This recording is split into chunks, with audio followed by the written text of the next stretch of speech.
एक राजा और उसके मंत्री की कहानी। एक बार की बात है, एक राज्य में एक राजा रहा करता था और उसका एक खास मंत्री था। वो मंत्री बहुत बुद्धिमान था।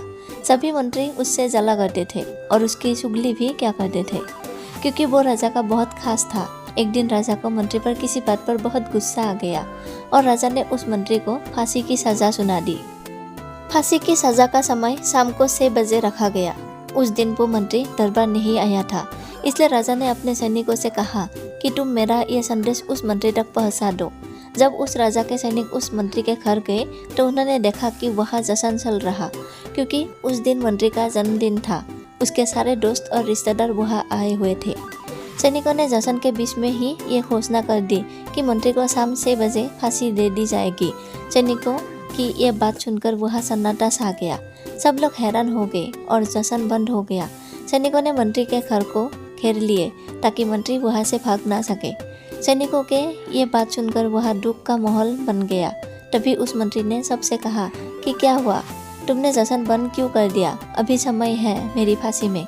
सब मंत्री की ये बात सुनकर बहुत हैरान हुए। लेकिन उस मंत्री ने सबसे कहा कि राजा ने मुझे शाम को 6 बजे फांसी की सजा सुनाई है, तो अभी मेरे पास बहुत समय है, इसलिए हम जश्न का मजा ले सकते हैं। मंत्री के दोस्त जश्न के लिए नहीं मान रहे थे, लेकिन उसके मनाने पर वो सभी जश्न मनाने के लिए मान गए। सैनिकों ने देखा कि वहाँ तो जश्न चल रहा है। उन्होंने जल्दी से यह खबर जाकर राजा को सुनाई, तो राजा भी इस बात से बहुत हैरान हो गया। उसने खुद मंत्री के घर जाने का निर्णय किया। उस मंत्री के घर पर जाते ही राजा देखता है वहाँ तो जश्न चल रहा है और सब लोग नाच रहे हैं और मंत्री भी उनके बीच नाच रहा है। ये देखकर राजा मंत्री के पास गया और उससे पूछा कि क्या तुम पागल हो? तुम्हें शाम को फांसी दी जाएगी और तुम यहाँ नाच रहे हो।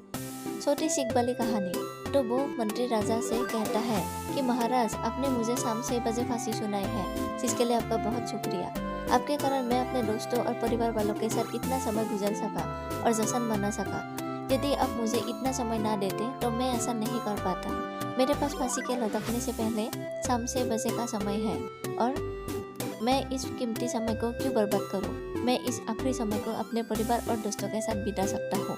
अपने मंत्री की ये बात सुनकर राजा ने उसे गले से लगा लिया और कहा कि तुम्हें समय की असली कदर है, मैं तुम्हारी सजा माफ करता हूँ। सीख। इस कहानी से हमें ये सीख मिलती है कि हमें समय की कदर करनी चाहिए।